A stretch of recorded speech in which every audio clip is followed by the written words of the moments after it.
duas etapas. Primeiro era falar sobre o porquê e agora a gente fala sobre o como. O porquê basicamente é sobre as bases que nós encontramos na própria Escritura e na própria lógica daquilo que é a criação, sobre como as coisas de certo modo precisavam acontecer do jeito que aconteceram. Por mais que haja no nosso coração sempre a inclinação de querermos ter controle sobre o jeito pelo qual Deus age, nós queremos que Deus nos abençoe do jeito que a gente quer ser abençoado. Mas não é bem assim que as coisas funcionam. De certo modo é uma rebeldia contra o próprio Deus quando nós pressupomos que temos direitos a alguma coisa que Deus, que é o Criador de todas as coisas, nunca disse que você tinha. Isso é apenas presunção da nossa parte. Agora, falando sobre os porquês, ou sobre, basicamente, materializando esses porquês agora em como Deus opera esta obra de salvação através de Cristo Jesus, eu gostaria de, para iniciar, abrir a Bíblia junto com vocês no Evangelho de João, capítulo 3. A gente vai ler um texto que é bem clichê, a partir do verso 16 em diante, mas a ideia aqui é focar nas coisas que são implícitas, que estão ali no texto, que estão nas entrelinhas e não precisa de muito esforço não. A única coisa que a gente precisa é, de certo modo, sair do clichê da conveniência. Como que nós temos essa tendência natural de, quando lemos alguma coisa, já termos a conclusão formada antes da nossa leitura. Se nós levarmos a vida dessa forma, fica muito difícil todos os aspectos relacionais, inclusive. Imagina que você julga uma determinada pessoa pela aparência, você já fica assim, essa pessoa é legal. Mas quando você se aproxima, ela é um pé no saco, literalmente, você vai se decepcionar, uma receita para decepção. Da mesma maneira, se você pensasse, essa pessoa é muito ruim, e aí você se aproxima dela com muitas reservas, e pode ser que isso te impeça de conhecê-la como ela realmente é. Então toda a interpretação prematura, toda a tentativa que a gente tem de ter controle sobre algo que nós poderíamos inteligir em uma relação mais honesta, fica comprometido por conta deste preconceito que todos nós formamos. E nós formamos isso o tempo todo. Faz parte da mente humana completar os aspectos que você não possui informação. Se eu te conto uma história e a história te conduz para um raciocínio similar a algo que você já viu, é muito provável que você estime que o resultado seja exatamente aquele. Então existem histórias clichês, onde você vai lá e vai sempre adivinhar onde que essa história termina. E você vai se surpreender quando alguém conseguir fugir do senso comum. Mas nas relações entre pessoas, nós não podemos nos deixar levar por esse tipo de conceito pré-concebido. Por quê? Porque pessoas são mais complexas do que roteiros de filme, são mais complexas do que ideias, e a Escritura, como revelação suficiente a respeito da verdade, está falando da pessoa que é a verdade, a pessoa de Jesus Cristo. Se entender um único conceito demanda que você abra sua mente para que o conceito fale por si mesmo, entender uma pessoa vai demandar um esforço contínuo, onde temos que nos colocar diante de Deus e falar assim: Deus, se mostre do jeito que o Senhor quer se mostrar, e não do jeito que eu quero te entender. Se não fizermos isso, vai ser difícil estabelecer relações com Deus, do mesmo jeito que é difícil estabelecer relações com pessoas. Então todos os pressupostos que nós criamos, curiosamente, atrapalham o nosso entendimento. A gente vai inteligir a coisa a partir daquilo que você já quer. Tanto que tem uma frase muito interessante que é muito verdadeira: dificilmente você vai conseguir aprender algo que você acredita que já sabe. Então, para você aprender alguma coisa, você precisa se colocar numa postura onde diz assim: olha, eu entendo isso dessa maneira, mas eu estou aberto a ter a minha ideia confrontada. Na nossa relação com Deus, você tem que estar aberto o tempo todo. Por quê? Porque Deus está sempre certo e nós estamos sempre errados. Ah, mas eu sei algo sobre Deus. Então, você sabe porque Deus disse o que está na Escritura, ou você sabe por uma conclusão que você tirou a partir do que está na Escritura? Então, se há uma conclusão, ainda assim precisamos estar com o nosso coração e o nosso entendimento abertos, para que a gente não projete os nossos próprios interesses naquilo que é a palavra de Deus ou o interesse de Deus. Entendido isso, vamos ler aqui João 3,16, eu quero vir comentando para que a gente fale sobre aquilo que era para ser óbvio, mas a nossa leitura corriqueira, infelizmente, vai perdendo de foco. Diz assim: porque Deus amou o mundo, Deus tanto amou o mundo, que deu o seu Filho unigênito, para que todo o que nele crer não pereça, mas tenha a vida eterna. Até aqui beleza, acho que todo mundo já deve ter ouvido esse versículo. Antigamente isso era teste para saber se o cara é crente. A pessoa fala, não, eu sou crente. Fala, então o que está escrito em João 3,16? Se não souber, já bombou de cara, né? Mas entender o que esse texto está dizendo é entender todo o significado que ele carrega. E o significado, gente, pode parecer óbvio por um lado, mas há uma ideia implícita aqui que nós estamos desprezando. E desprezamos por quê? Por conveniência. Então o texto está dizendo, né, que esse amor de Deus pelo mundo implicou nesta oferta do Filho unigênito, só que tem um propósito dessa oferta. E o propósito dessa oferta é para que todo que nele crer não pereça. A pergunta que eu faço para vocês a partir desse texto é: e aquele que não crer? Porque a nossa tendência é ler o texto e falar assim, olha, Deus amou o mundo, então já que Ele amou o mundo, eu estou no mundo, logo eu sou amado por Deus.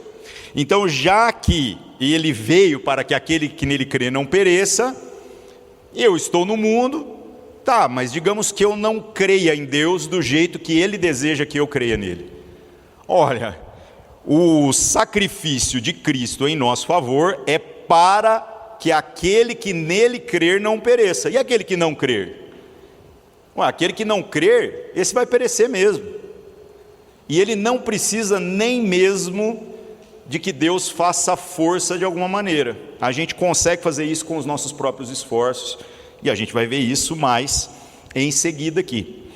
Verso 17: pois Deus enviou o seu Filho ao mundo, não para condenar o mundo, mas para que este fosse salvo por meio dele. Mais uma vez, a palavra mundo pode nos enganar naquilo que é a maneira pela qual ela expressa um conceito. Porque você diz assim, olha, então se ele veio para salvar o mundo todo está salvo. Ora, o versículo anterior seria absolutamente desnecessário se de fato essa salvação se manifestasse em favor de todo mundo absolutamente. É a mesma coisa que eu perguntar para você, quem vai na sua festa de aniversário? Você diz, todo mundo. Aí eu chego lá e imagino que vai ter 8 bilhões de pessoas na sua festa. E não vai ter, todo mundo se refere a um grupo específico, aos quais, assim, parece que eu e você conhecemos. E era para ser meio óbvio esse tipo de leitura, porque se existem pessoas que de fato serão condenadas, como o próprio Cristo disse, então este todo mundo revela salvação e condenação, mas não necessariamente o resultado que nós queremos para todas as pessoas. Então temos que ler o texto como o texto se apresenta. Agora, por que Cristo veio não para condenar o mundo, apenas para salvar aqueles que serão salvos por meio dele? Porque para a condenação nós não precisamos de Cristo. Para a condenação nós não precisamos que Deus faça nada. A única coisa que você precisa é viver independentemente dentro da perspectiva que você acredita que é a melhor. No caso do reino de Deus, independência é morte. E é muito caro esse tipo de coisa. Então, ou você reconhece quem Deus é na sua vida, quem Deus é em todo o universo, ou então você está absolutamente sozinho. E o que você vai colher vivendo do seu jeito? Exatamente aquilo que você plantar. Ah, mas eu só planto coisas boas. O seu conceito de bom vai ser comparado com o conceito de bom absoluto, que é o do próprio Deus. Boa sorte para você, para tentar mostrar que de fato a sua percepção faz sentido. Verso 18, aí fala sobre a condenação.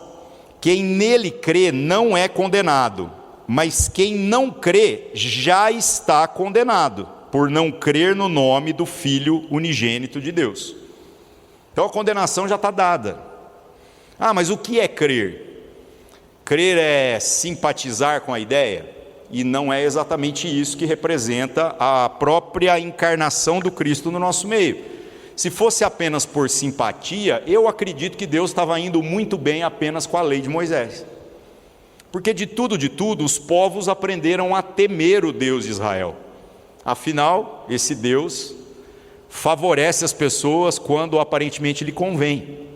Esse Deus é um Deus temível, esse é um Deus que, se você entrar em pecado lá no lugar que era o Santo dos Santos, no templo, você morria. Então havia muitos motivos para que se respeitasse a ideia de Deus. Mas não é disso que se trata. A vinda de Cristo se trata de que a gente possa conhecê-lo, como Ele realmente quer ser conhecido, como o Pai quer que nós venhamos a conhecê-lo. Verso 19, este é o julgamento. Então, por fim, gente, há um julgamento, ou seja, uma sentença acerca daquilo que é esta condenação que é natural para aqueles que vivem segundo a sua própria cabeça, né? Diz assim, este é o julgamento: a luz veio ao mundo, mas os homens amaram as trevas e não a luz, porque as suas obras eram más. Mais uma vez a gente entra em conflito, porque você diz, não, mas eu não sou uma pessoa má. Tá, mas qual é o referencial de maldade? Então esse referencial é algo muito complicado, né? Por exemplo, um teste para você fazer uma avaliação do referencial de maldade. Se você trancar sua esposa no porta-mala, você podia tentar essa, depois falar para nós o resultado, hein? Num dia quente, durante 1 hora, e depois você vai lá e solta ela e vê qual é a reação dela e a percepção dela acerca da sua maldade. Você acha que ela vai ficar nervosa ou não? Você vai para o bom pastor, né? É isso aí, você vai ser promovido e vai encontrar com Jesus pessoalmente. Pois é. Agora, se você trancar o seu cachorro no porta-mala e deixar ele nas mesmas condições durante 1 hora, a hora que você abrir o porta-mala, o cachorro vai ficar extremamente feliz de te ver. E parece que absolutamente nada do que aconteceu importa. Então, gente, há perspectivas referenciais acerca do que é bom e do que não é. E qual é a perspectiva que realmente importa? Nós precisamos de algum absoluto, até mesmo para definir relativo. Quando alguém diz assim, tudo é relativo, aí eu te pergunto, tudo é relativo com relação a quê? Porque se para alguma coisa ser relativa, você precisa de um absoluto e diz que aquela coisa está variando. Então, de alguma maneira, tem que ter um absoluto. E qual é o absoluto acerca do conceito de bondade, do conceito de justiça, do conceito de amor, senão a própria pessoa de Deus? Então, sendo Ele a referência daquilo que é bom, fica muito fácil você comparar qualquer outra coisa e colocá-la na devida graduação para você ver se é bom o suficiente. E sabe qual que é a má notícia? Nunca será. Por mais que você se esforce, por mais que você se empenhe, por mais que você seja alguém que tem uma jornada aí piedosa, a verdade é que nesta graduação, como o absoluto é uma régua inatingível, sempre olharemos para nós mesmos, para aquilo que nós fazemos, para o que nós desejamos, e chegaremos à conclusão de que podia ser melhor. No entanto, esta é a obra de Cristo em nosso favor. Ele não está olhando necessariamente os méritos, a salvação não é por méritos. A salvação é exatamente um favor de Deus, dado a nós, para quê? Para que a gente não fique mais escravo nem dos méritos, nem da régua baixa, onde nos conformamos com as coisas como elas estão. Então, olhando agora para Cristo, que é o absoluto, como que nós vamos tentar viver? Da melhor maneira possível. Nós vamos conseguir? Não necessariamente. E para que a gente consiga ir se ajudando e chegando o mais próximo possível, continuamente, do que o Senhor deseja, é para isso que existe a igreja, para isso que existe a comunhão uns aos outros. Então, nós nos ajudamos mutuamente, de modo que este pastoreio mútuo faz com que a gente se lembre de quem Deus está dizendo que nós somos. E essa lembrança, curiosamente, não dá para funcionar só no domingo. Ela precisa funcionar todos os dias da nossa vida. Por quê? Porque todos os dias nós temos que fazer coisas, temos que lidar com situações. E aí, quando a gente se mexe, alguém tem que lembrar, falar assim, opa, peraí, você é melhor do que isso, porque Deus está dizendo isso a seu respeito. E no outro dia pode ser que você que vai ser a pessoa que vai ter que lembrar o outro. Este vínculo é o fazer parte da família de Deus, parte da igreja de Cristo. Todo o resto, curiosamente, é supérfluo. Todo o resto é secundário. Até o culto que nós prestamos a Deus, ele é a última etapa de uma comunidade que vive uma jornada de responsabilidade mútua. O culto nunca vai ter as devidas cores se você não compreender o como que esta vivência com Deus precisa se materializar em todos os dias da sua vida. Então, gente, está dado aí o julgamento. A luz veio ao mundo, os homens amaram mais as trevas e não a luz, porque as suas obras eram más. Verso 20: quem pratica o mal odeia a luz e não se aproxima da luz, temendo que as suas obras sejam manifestas. Aí tem gente que entra na paranoia, né? Vai passar meus pecados no telão? Gente, sejamos honestos. Você acha que o grande dia do juízo de Deus vai ser sessão de comédia para passar os nossos pecados lá? Porque os nossos pecados, sinceramente, são ridículos e são imbecis. E por mais que você seja alguém pecaminoso, talvez se você colocar isso numa escala de graduação, isso serviria apenas para proporcionar vergonha. Mas aqueles que estão em Cristo Jesus, aqueles que creem no Filho unigênito de Deus, esses não foram chamados para vergonha. Esses foram chamados agora para serem salvos. Foram chamados para não ter que passar por essa vergonha, porque a vergonha que era nossa, Cristo já sofreu, já carregou sobre si na cruz. Então Cristo foi lá crucificado, nu.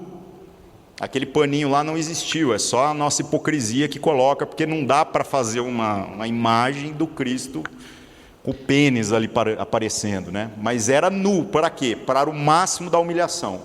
Então agora, quando você lê os evangelhos e vê que a Maria estava ali aos pés, piora a situação, né? Porque além de ser uma mãe que está vendo um filho sofrer, ela ainda tem que ver o filho sendo humilhado nu perante toda a população que estava ali para assistir aquele circo de horrores. Triste isso, né? Bom, verso 21. Mas quem pratica a verdade vem para a luz, para que se veja claramente que as suas obras são realizadas por intermédio de Deus. E é aqui que eu quero começar o que nós vamos trabalhar hoje. Então, este vir para a luz vai fazer com que a gente veja claramente, certo? Que as suas obras são realizadas por intermédio de Deus. Então não se trata de quais obras você tem. Não se trata necessariamente do mérito da sua própria existência, mas da consciência de que a única maneira aceitável de que nós venhamos a viver daqui para frente é por intermédio de Deus. Então, quando eu trabalho, é por intermédio de Deus. Quando eu negocio, é por intermédio de Deus. Quando eu compro coisas, é por intermédio de Deus. Quando eu me relaciono com pessoas, é por intermédio de Deus. Mas como que isso funciona na prática? É muito simples. Eu preciso pensar se Deus é glorificado em absolutamente todas as coisas, não apenas no último resultado, porque senão nós lidamos com as situações basicamente dizendo para Deus assim: não preocupa não, Deus, eu resolvo aqui esse problema. E depois que você resolveu o problema do seu jeito, você dá o dízimo. É exatamente com esse tipo de pensamento que a gente tem o político ladrão que dá dízimo na igreja. Ele rouba e depois ele dá o dízimo do roubo. Ou a pessoa que se prostitui e dá o dízimo da prostituição. Ela no final quer fazer o que ela mesma quer. E ela tenta de algum jeito falar assim: ó Deus, agora já que eu já resolvi o problema, então eu vou agora ser fiel para com o Senhor. E Deus não está querendo nada disso. Deus quer que o seu corpo seja algo que tudo que realizar, realize por intermédio de Deus. Então ou Deus está em tudo ou Ele não está em nada. Esta é a natureza do chamado de Deus. E é exatamente nesse ponto que a gente vem aqui a falar sobre o como. Então a encarnação do Cristo, como ela se manifesta no nosso meio e quais são as responsabilidades que ela traz. Falamos de Natal, obviamente pela data, e precisamos pontuar algumas coisas que também são assuntos que podem estar já formadas no nosso imaginário, mas que não condizem com aquilo que é a verdade bíblica. Então vamos falar sobre isso. Primeira coisa que eu gostaria de chamar a atenção de vocês é que a comemoração do Natal não é bíblica, embora ela não é necessariamente herética. Por quê? Porque Natal significa nascimento. Eu não sei quantos de vocês têm o conhecimento, a data em que Roma foi fundado, lá no ano 300, 400 a.C., eles chamavam também de Natal de Roma, é o nascimento de Roma. E era uma festa belíssima, num dia em que um irmão matou outro, né? Parece Caim e Abel, mas acho que no caso os dois era Caim mesmo. Situação complicadíssima. Então a ideia de Natal vem de natalidade, vem desta ideia do nascimento de Cristo Jesus, da encarnação do Deus em favor de todos nós. Essa discussão sobre o Natal, ela é também tão antiga quanto a igreja. Ali do século II ao século IV, houve muita conversa sobre esses assuntos. E por mais que a gente acredite, e tem gente que entra naquelas paranoias, Jesus não nasceu no dia 25, não nasceu mesmo, a gente provavelmente não tem nem ideia de quando foi isso, tem um monte de teorias, mas isso nem é a coisa mais importante. O espírito pelo qual essa discussão surgiu, desde a igreja ali do tempo da patrística, século II ali para frente, era o seguinte propósito: o quanto que há motivos para celebração e adoração à encarnação do Cristo, o nascimento de Jesus no meio de nós. E então, o que houve entre os pais da igreja, e que depois foi uma discussão refeita pelos reformadores no século XVI, lá na Reforma Protestante, e que eles concordaram que tudo isso fazia muito sentido. A ideia é o seguinte: o nascimento de Jesus, relembrar o nascimento com o seu real significado, mesmo que a gente não saiba exatamente a data, mesmo que isso seja apenas uma convenção, é também uma expressão importante de adoração, porque senão isso fica apenas um fato na história de Jesus, e aí Jesus vai virando um mito, e não necessariamente uma pessoa, porque pessoas nascem, pessoas quando nascem precisam do cuidado da mãe, precisa trocar fralda, precisa amamentar, cresce, tem que se alimentar, passa frio, depois entra na vida adulta. Então isso é uma pessoa. Pessoa tem complexidades que vai muito além de uma ideia. E o interessante então, em pensarmos no Natal sobre esses elementos da encarnação do Deus, né, na pessoa de Cristo Jesus, tem que nos remeter exatamente aos fundamentos que realmente importam. Mas qual é, infelizmente, a inclinação do nosso coração quando falamos de Natal e quando vamos abordar esses assuntos nessa época do ano, né? A gente se enche de mensagens de paz e de positividade, a gente fala sobre como desejamos o melhor para todo mundo. Ora, gente, se Deus não desejasse o melhor para nós, Ele não haveria enviado o seu Filho para morrer por nós, para nascer como uma criança, para morrer em nosso favor. Ou seja, o maior presente de todos não é nenhum que você seja capaz de dar, é aquele que você recebeu. E você recebeu isso exatamente no nascimento de Jesus. Então, Natal e presente tem tudo a ver, mas precisamos nos lembrar continuamente de que o presente mais importante é aquele que nós recebemos. Agora, quando nós estamos falando sobre o Natal uns com os outros, estamos abordando quais questões? Então, essa mensagem de paz e positividade sem Cristo é um grande equívoco. Por quê? Porque ela é um pensamento positivo, mas ela não traduz necessariamente uma condição possível e nem provável de se materializar como verdade. Eu desejo para você toda a paz do mundo. Não vai acontecer. Porque quem vem para andar com Cristo Jesus, a gente tem as mensagens assim, as palavras que vêm da Escritura. Então a paz que excede todo entendimento, agora vai se tornar uma realidade na sua vida. Isso quer dizer que vai diminuir os problemas? Isso quer dizer que vai diminuir os boletos? Quer dizer que o seu filho não fica doente? Quer dizer que você não passa pelo luto? Quer dizer que você não passa pelas dificuldades? Nunca foi dito isso. A paz que excede todo o entendimento vai ser o seguinte: por mais que você esteja em situações adversas, esta paz de Cristo vai reinar sobre a sua vida, no meio do tiroteio, no meio da guerra e no meio do caos, pois essa é a realidade.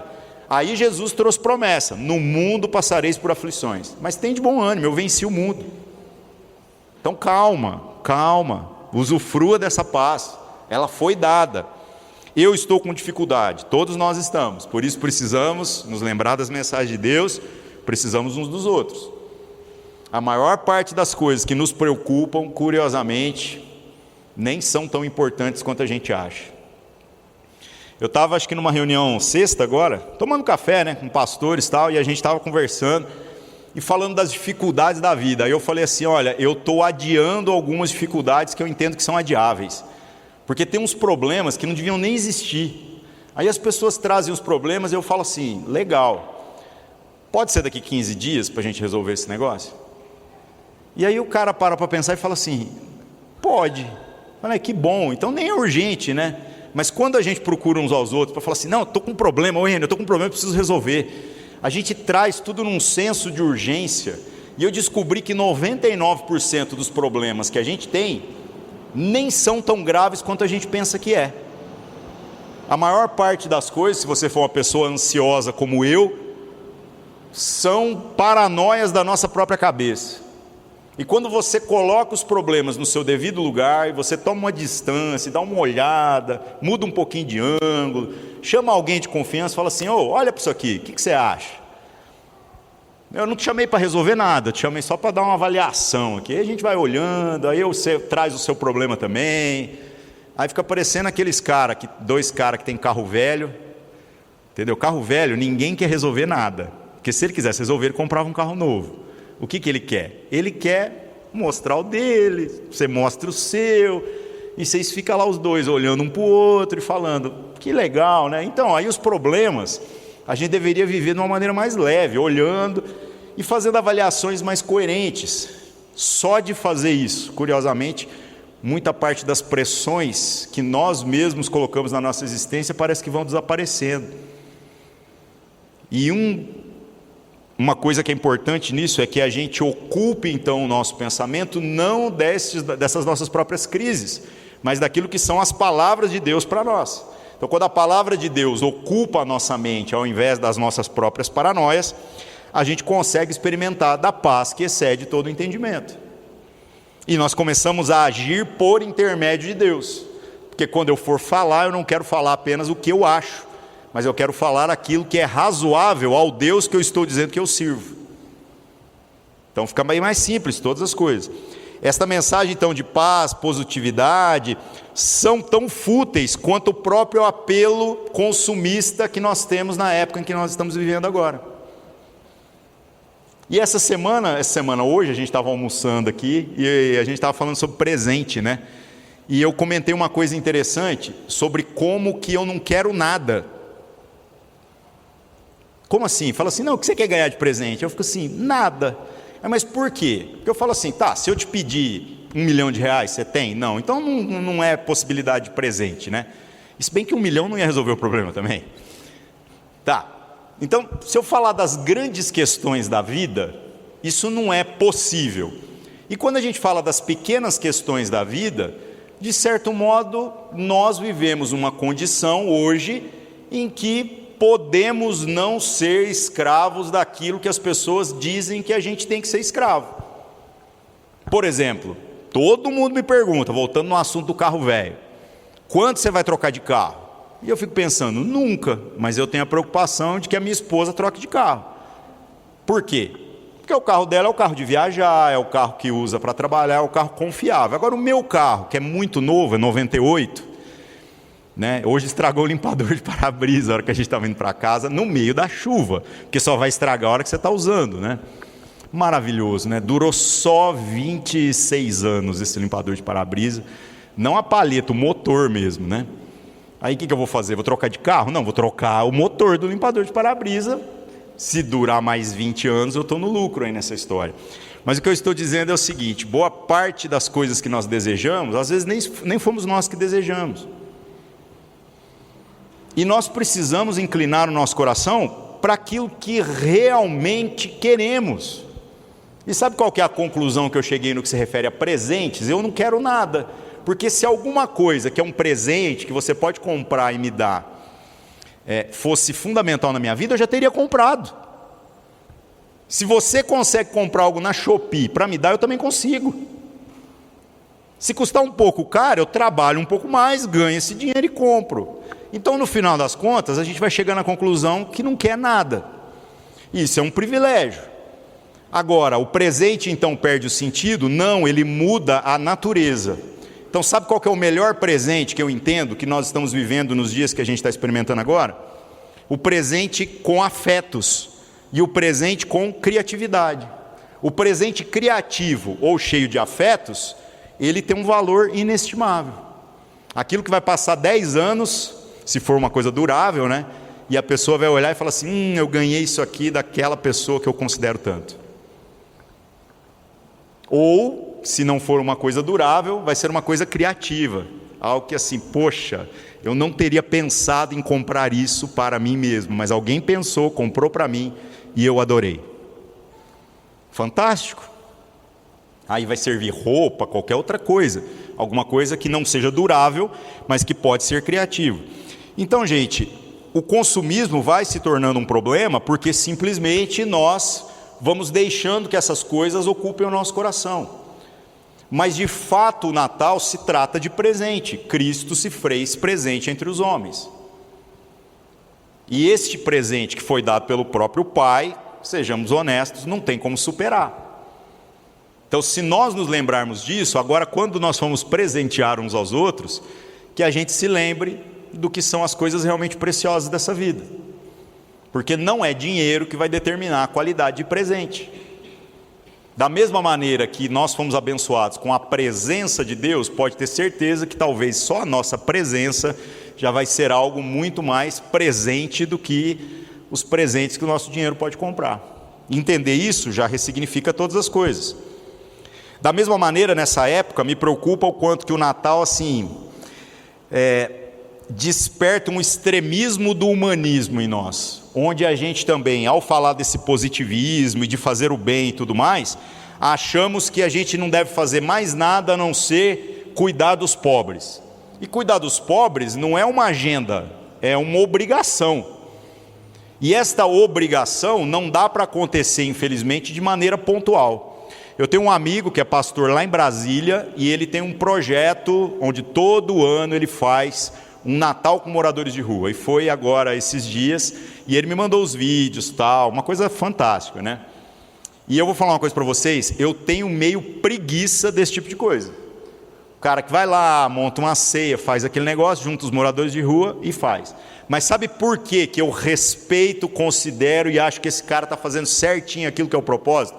Hoje ele congrega, esse pastor está na igreja Sal da Terra lá de Águas Claras, que agora chama Sal da Terra Casa, lá na região ali, no entorno de Brasília. Mas sabe por quê que eu acho que o trabalho dele é relevante? Porque ele não vai aos moradores de rua no Natal. Ele está com os moradores de rua todas as semanas, o ano inteiro. Ele trabalha com um projeto, onde ele tem um esforço para não ser o cara que ele vai resolver os problemas, mas para que mobilize os irmãos, cada um segundo aquilo que pode. Um às vezes ajuda a levantar alimentos, outro ajuda a transportar, e outros que têm mais a casca grossa vão lá lidar com essas pessoas. Vão conviver com essas pessoas. O que é sempre hilário para nós, né? Porque a gente experimenta de coisas que não é virtude, mas é engraçado.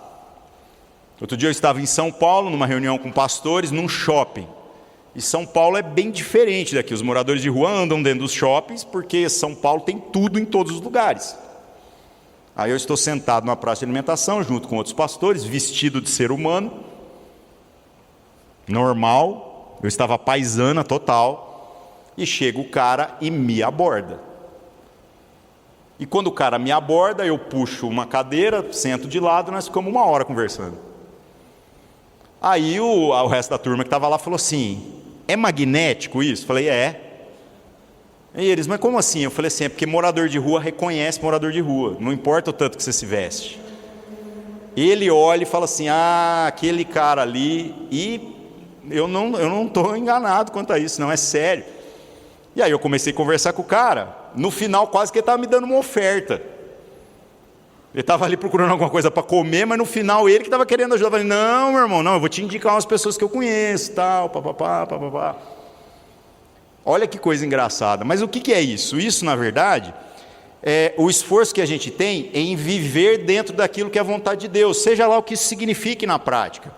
cada um segundo a medida de graça que vai recebendo. Então esse pastor, meu amigo lá em Brasília, o trabalho dele é louvável por conta disso. Então a ceia que ele está fazendo é uma coisa no ano que na verdade coroa o trabalho de um ano inteiro, onde ele está lá, onde ele mobiliza os irmãos, onde ele levanta recursos, treina pessoas e evangeliza essas pessoas da melhor maneira possível, tenta colocar alguns em clínica de reabilitação, o que for possível. E é duro, viu, gente? Porque tem clínica de reabilitação para droga, tem clínica de reabilitação para álcool, mas não inventaram ainda clínica de reabilitação para a rua.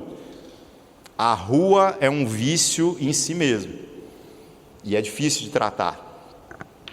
Voltando ao assunto, então, os extremos do humanismo fazem com que a gente acredite, eventualmente, que o Natal é a época da gente fazer ações pontuais.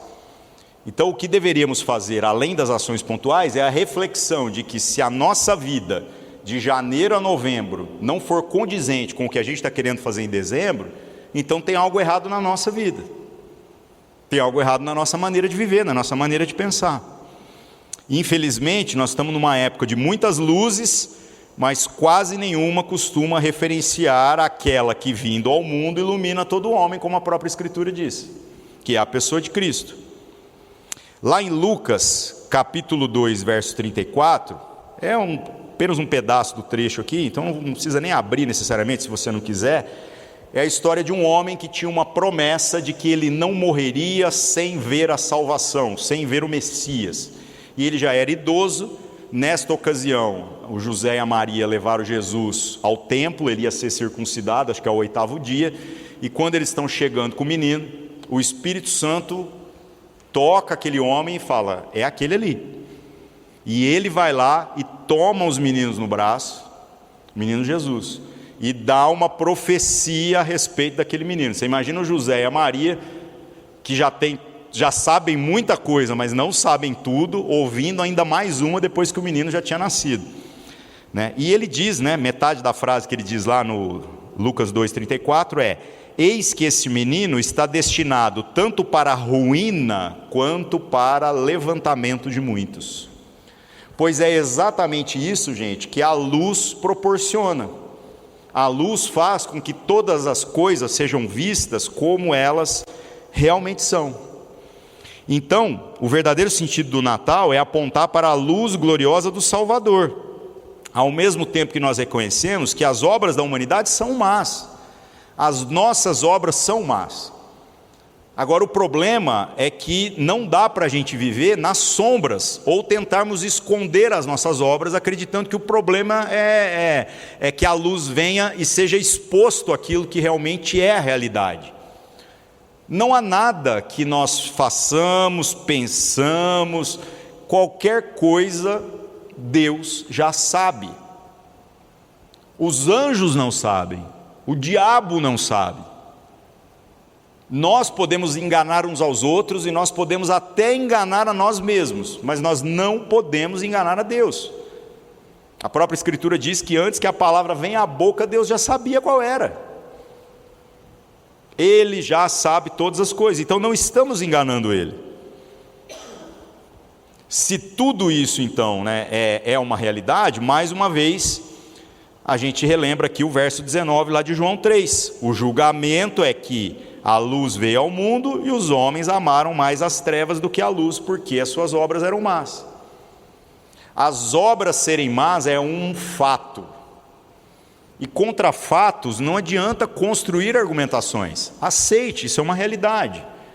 Agora, uma vez que a gente está vendo as coisas como verdadeiramente são, que nós possamos clamar para que Deus brilhe a sua luz, para que nós vejamos a realidade como ela é, e para que nós possamos ser alcançados por aquilo que Deus fez, como Ele está dizendo que fez, e não como nós queremos que seja, porque senão nós estamos distorcendo o sentido da salvação que nos foi oferecida. Encerrando, gente, Deus não está interessado em sentimentalismo que não se traduza por arrependimento. Então não adianta a gente falar do Natal cheio de emoção, enchendo os olhos de lágrimas, lembrando do menino Jesus, se isso tudo não nos conduz para um lugar de arrependimento. E mais uma vez eu pergunto para vocês, como perguntei na semana passada, será que Cristo nascer doeu tão menos do que Cristo morrer? Porque Cristo morrer se coloca numa condição onde o pecado de toda a humanidade foi imputado sobre ele, para que nós não tivéssemos que pagar por esse pecado, porque o único jeito de pagar com pecado é com morte, é só com derramamento de sangue. Então ele não pecou, mas recebeu as consequências do pecado de todos nós. Imagina a dor disso. Mas imagina o nascimento de Deus. Então está lá Cristo unigênito, ou seja, ele é um com o Pai. Ele não precisa de nada, ele não precisa de humanidade, ele não precisa de adoração, ele não precisa de nada, ele basta em si mesmo, como sempre bastou. Mas como aprouve a Deus criar-nos, como a gente falou na semana passada, e manifestar a sua natureza e a sua glória, e uma série de coisas das quais é um privilégio fazer parte, ele completa essa história, se esvaziando da sua glória e se fazendo como um de nós, mais uma vez, dependendo dos cuidados de uma mulher, para não morrer de fome, de frio e de assadura, se a Maria não estivesse lá para limpar a bunda dele. Essa é a condição em que Deus se manifestou no meio de nós. E aí me intriga isso, porque eu penso assim, imagina a dor do Deus Todo-Poderoso, aquele que foi a voz que disse no início, haja luz e houve luz, se esvaziar da sua glória e se colocar na mesma condição em que estamos eu e você. Então eu não tenho resposta para isso, mas eu acho que isso deve ter sido muito doloroso. Muito doloroso, sinceramente. E o mais interessante deve ter sido os anjos, né? Os anjos são testemunhas da história, numa perspectiva interessante, né? Porque os anjos não são oniscientes. Os anjos também foram criados por Deus. Eles foram feitos eternos, como cada um de nós foi feito. A gente tem começo, mas não tem fim. Mas eles não são oniscientes. Então os anjos lidam com a situação da temporalidade na mesma perspectiva em que nós lidamos. Você imagina Deus nascendo na pessoa de Jesus e os anjos ali glorificando o nascimento de Jesus, como está descrito nos evangelhos, e ao mesmo tempo admirados, tentando entender o que é que Deus está fazendo. Da mesma maneira, na crucificação, imagina a hora que está todo o inferno comemorando que agora eles vão matar o Filho de Deus. E aí os anjos estão todos lá, eles devem pensar assim, é só Deus dar uma levantada de sobrancelha que a gente vai lá e resolve essa parada. Como o próprio Senhor Jesus havia dito quando foi preso. Ele falou assim, se eu quiser eu chamo 12 legiões de anjos e resolvo essa parada aqui, mas não é para isso que eu vim. E aí qual que é a situação? A situação é que está lá, Jesus sendo crucificado para morrer, o inferno em festa, os anjos provavelmente com a espada na mão, e a única coisa que eles vão ouvir de Deus é, não se mexam. E aí eles têm que assistir aquilo lá. 3 dias depois o cenário mudou, né? Aí eu imagino que a festa foi ao contrário. Mas os anjos testemunham todas essas coisas. Os anjos vão sentir e sofrer todas essas coisas como nós. O que realmente importa é que haja na nossa vida arrependimento, e que haja na nossa vida algo que naqueles que são os anjos do Senhor existe, que é obediência às palavras de nosso Senhor. Aqueles que não obedeceram às palavras de Deus, e a gente não sabe exatamente quando isso aconteceu, são aqueles que foram apartados para o grande dia do juízo, o diabo e os seus anjos. Mas todo o remanescente, dos quais se estima que seja ali 2/3, segundo o que a gente garimpa na Escritura, estes são aqueles que obedecem em qualquer circunstância. Agora nós, que não éramos dignos, nós que quando tivemos a opção como humanidade de escolher o que queremos, escolhemos aquilo que era do nosso interesse e por conta disso nascemos e morremos nessa natureza humana e caída. quando recebemos da parte de Deus este presente, o Cristo presente no meio de nós, com a única responsabilidade de que nós creiamos nele e nós o obedeçamos, ou seja, que a gente viva do jeito que ele deseja que a gente viva.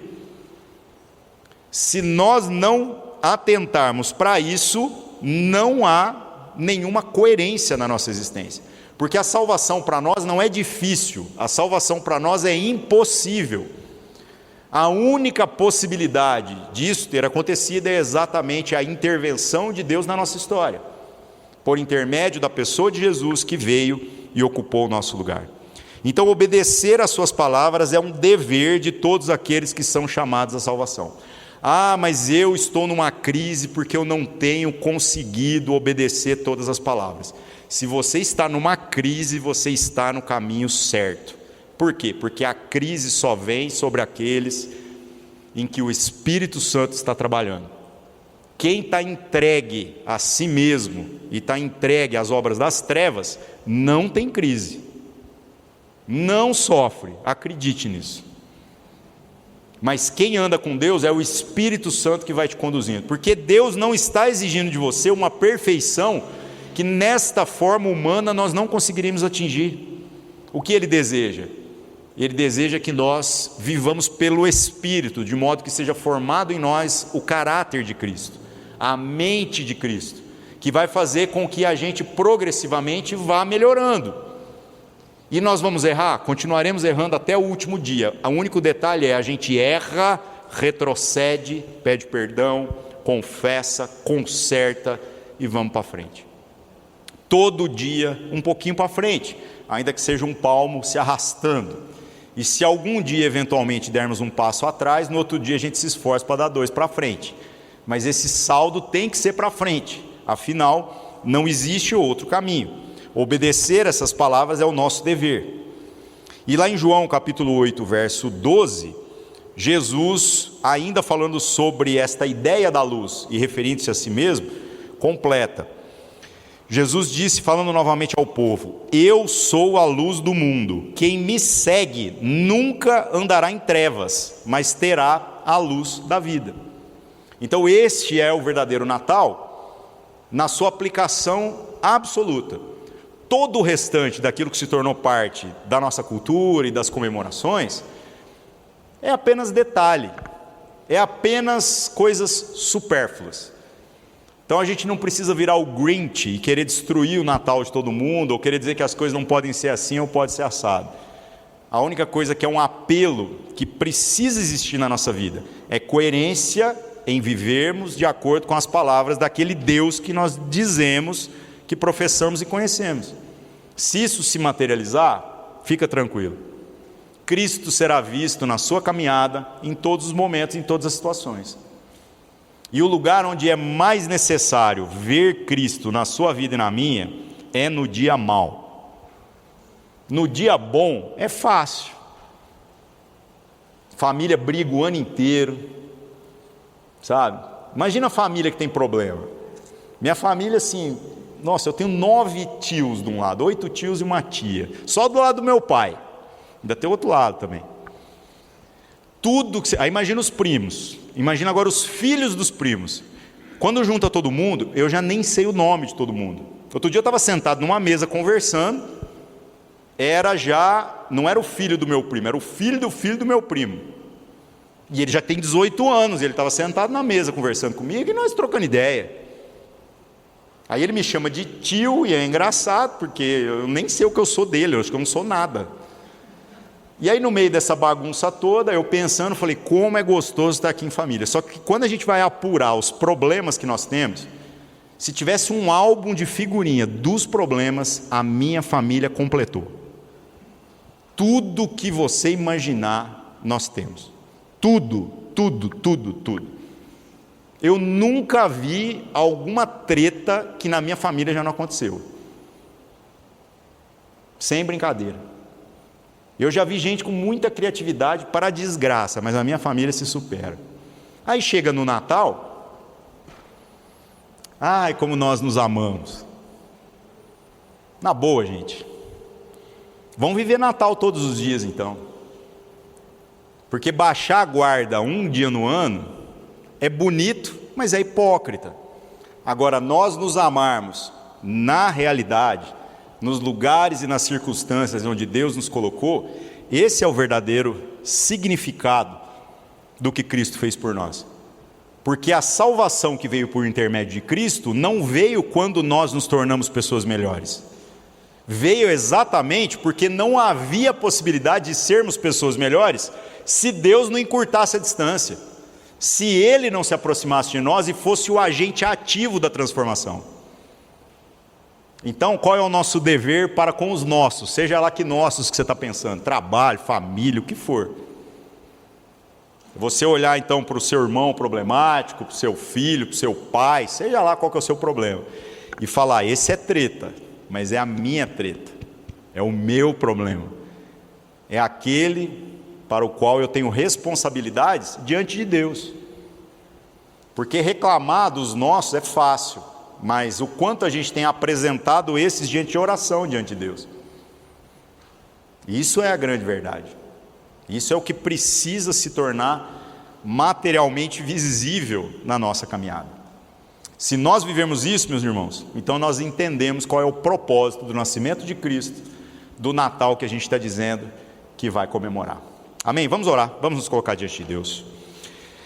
Senhor nosso Deus, em nome de Jesus, o Senhor que conhece o nosso coração e sabe das nossas dificuldades, sabe da dureza que há em todos nós, sabe da preguiça que há em nós de cultivar alguns relacionamentos em lugares onde nós vamos sendo exaustivamente feridos. Senhor, que dificuldade, que luta, que dores, mas todas elas o Senhor conhece. O teu Filho Jesus não fugiu de absolutamente nenhuma das circunstâncias adversas que ele precisaria enfrentar em nosso favor, por conta dos nossos pecados e das nossas incoerências. O teu Filho Jesus nos apresentou um a um diante do Senhor como seu irmão, como irmão dele e como problema dele, a ponto dele poder dizer na sua oração, referindo-se aos discípulos, mas revelando a nós qual é a natureza da salvação que nos é oferecida, de que daqueles que o Senhor deu, nenhum vai se perder. Ninguém pode tirar outra pessoa das mãos do teu Filho Jesus. O teu Filho suportou a adversidade em nosso favor, e nós queremos que a nossa vida celebre o favor que recebemos pelo sacrifício dele, pelo nascimento dele, através da nossa vida em todos os dias, para que ele seja glorificado em toda e qualquer situação, e não apenas nos momentos que nos são convenientes. Senhor, com certeza todos nós temos muitas coisas a melhorar. O Senhor nos conhece, mas se há uma crise com relação à nossa inadequação, não tenho dúvida que, como sua palavra diz, é o seu Espírito que opera em nós, tanto querer quanto realizar. Completa a obra que o Senhor tem começado na vida de cada um de nós, em nome de Cristo Jesus. Amém.